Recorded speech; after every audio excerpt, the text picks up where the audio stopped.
What's going on, everybody? JHow here, and in this video we're going to talk about what might be the build I'm most excited for going into Season 16 and beyond. That's going to be the Demon Hunter Natalya 6-piece, Marauders 4-piece. We're going to talk about this build to talk about its potential in Season 16 as well as some things to look forward to. I'm going to cover the skills, the gear, and the build, the playstyle. Let's get into it. Alright, straight up the skills, they're going to look very similar. Let's talk about it. Evasive Fire with Focus, it's pretty much the standard across most Demon Hunter builds. You're going to use this to get extra hatred back whenever you're getting those Evasive Fires, those main autos out. When it comes to the damage dealer, Cluster Arrow is where it's at. Loaded for Bear. This has the highest damage potential in terms of raw damage with that 850% weapon damage as fire. This is going to be the primary one to kind of push the limits. There is something to be said that we might see cluster bombs or Maelstrom start to spring back up. For now, Loaded for Bear is where it's at. It's going to get you that extreme damage going forward. Vault. You're actually going to go with the Trail of Cinders rune, and this is because of something we'll have in the Kanai's Cube. We'll talk about this later, but the damage potential that you're going to have is going to be around fire, and with the Cinder Coat, which we'll mention later, the Trail of Cinders is where it's at. Sentry with Polar Station. This gives you an opportunity to chill enemies. You can still use this at distance, but it has a dual effect there.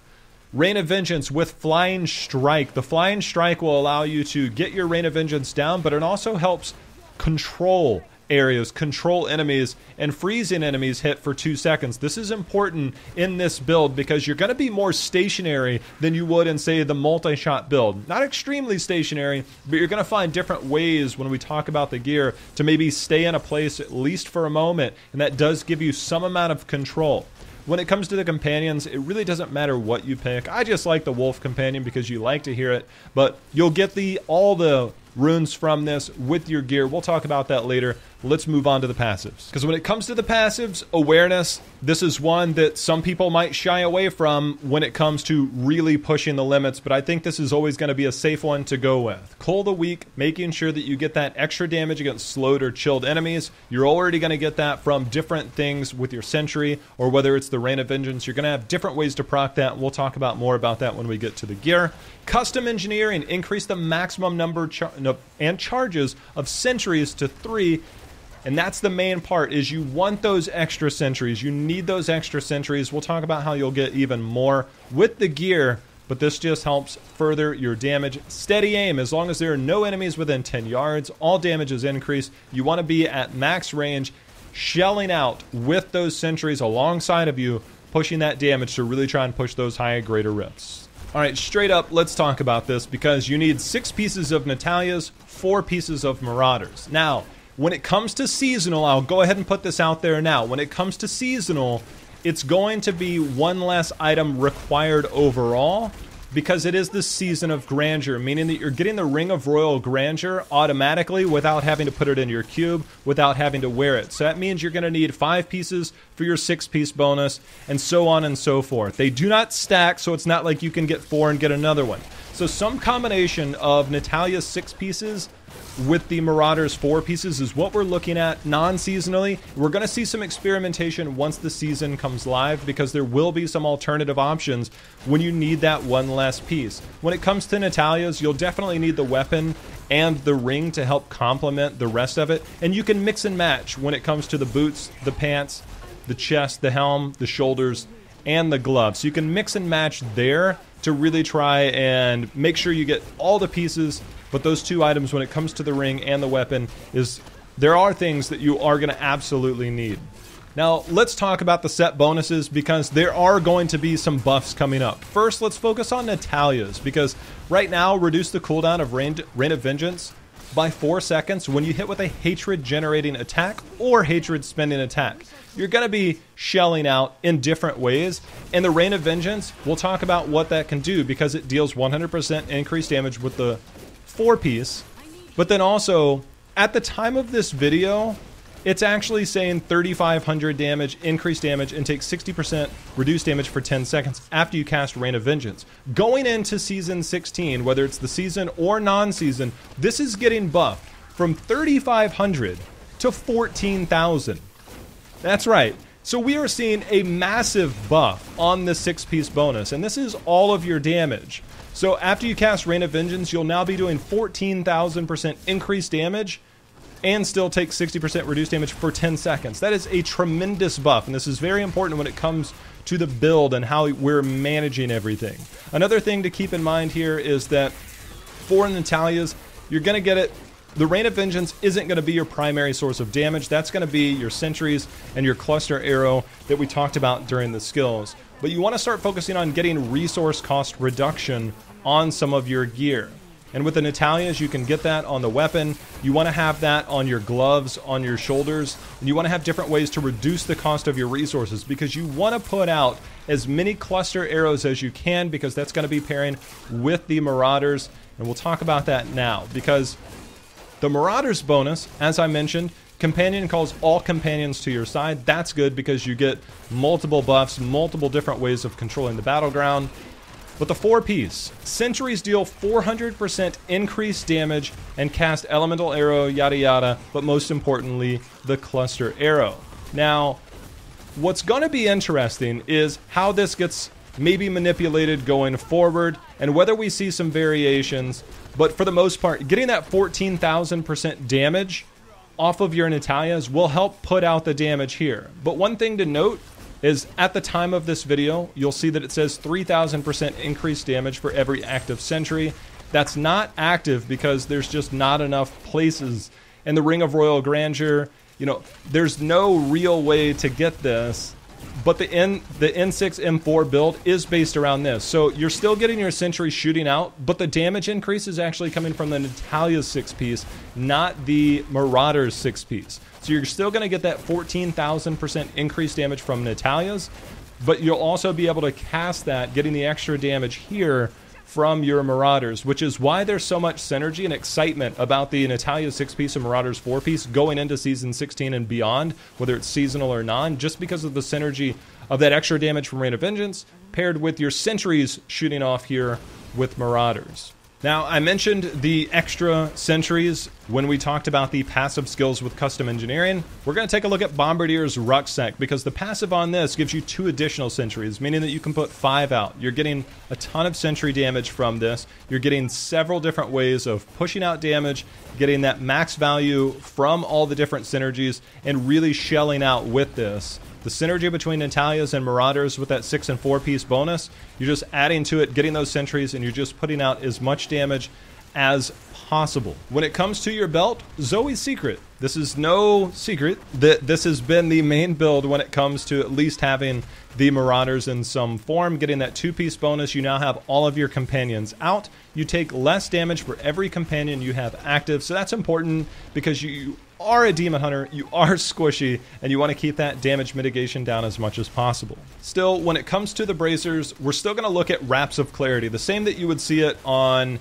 the Unhallowed Essence. Your hatred generators reduce your damage taken by X% for 5 seconds. This is always going to be important because you're going to use your auto, that focus, that evasive fire every so often to proc this. At least every 5 seconds, you're going to reduce the damage taken and make sure that you stay alive, because as a demon hunter, you're always squishy. You want to find different ways to mitigate the damage as much as possible. Now, there's some debate about what your rings you're going to run with versus, say, other builds. And you already have to wear the Natalya's as 1 ring, which means focus and restraint is out of the question, which is where the Endless Walk comes in. While moving, damage taken is reduced by up to 50%. While standing still, damage is dealt by up to 100%. And this is something I touched on earlier, where you're going to want to stand in place for a limited amount of time. You want to control an area with your Rain of Vengeance. You have your pets up there tanking for you. You have your follower if you're running solo griffs.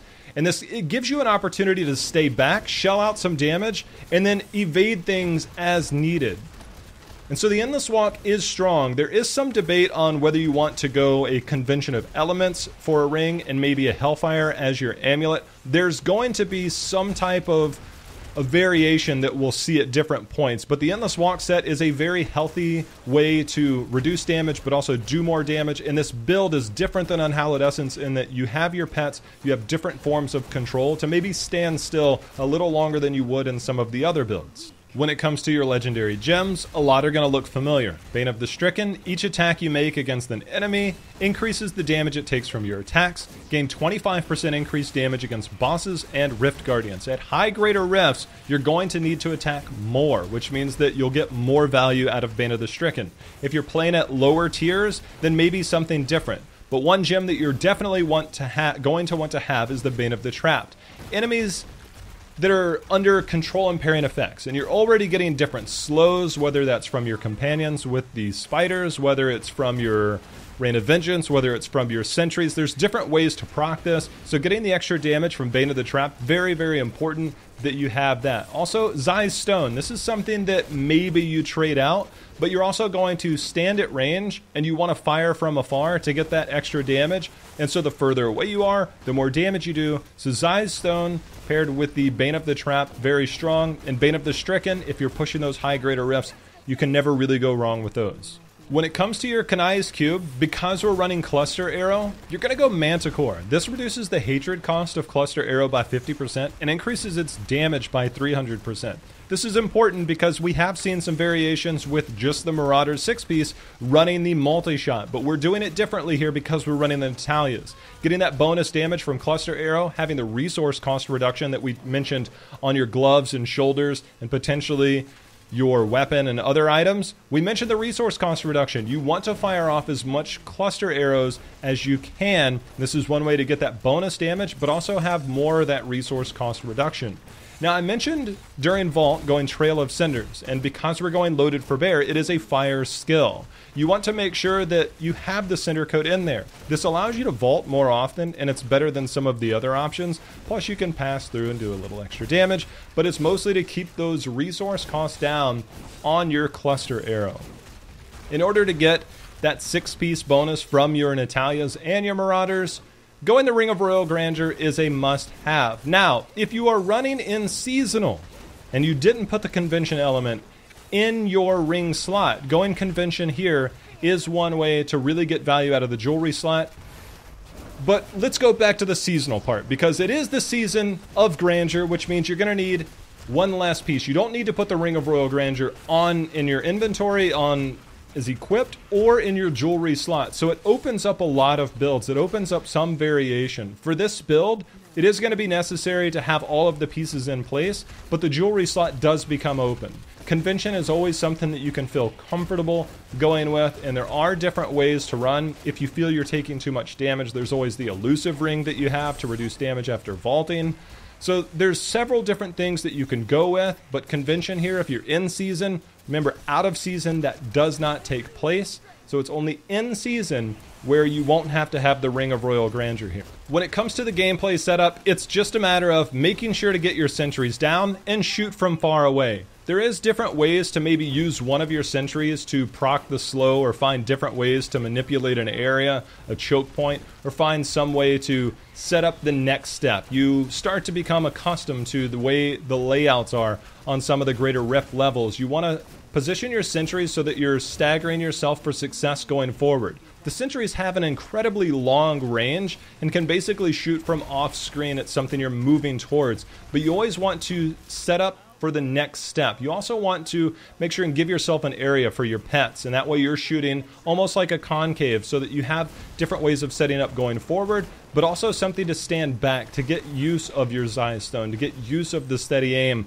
and to make that max range damage even more impactful. So there are different ways to take advantage of the gameplay. This is far less movement intensive than the Unhallowed Essence, but you do have to always be careful. Having Trail of Cinders does allow you, with that resource cost reduction from Cinder Coat, to be more active with that if need be. But because Cluster Arrow is somewhat of a slower attack speed, and the attack vault option isn't quite as smooth as, say, the Unhallowed Essence. So you want to find different ways, find a steady pace, but also make sure that you're avoiding incoming damage at any cost.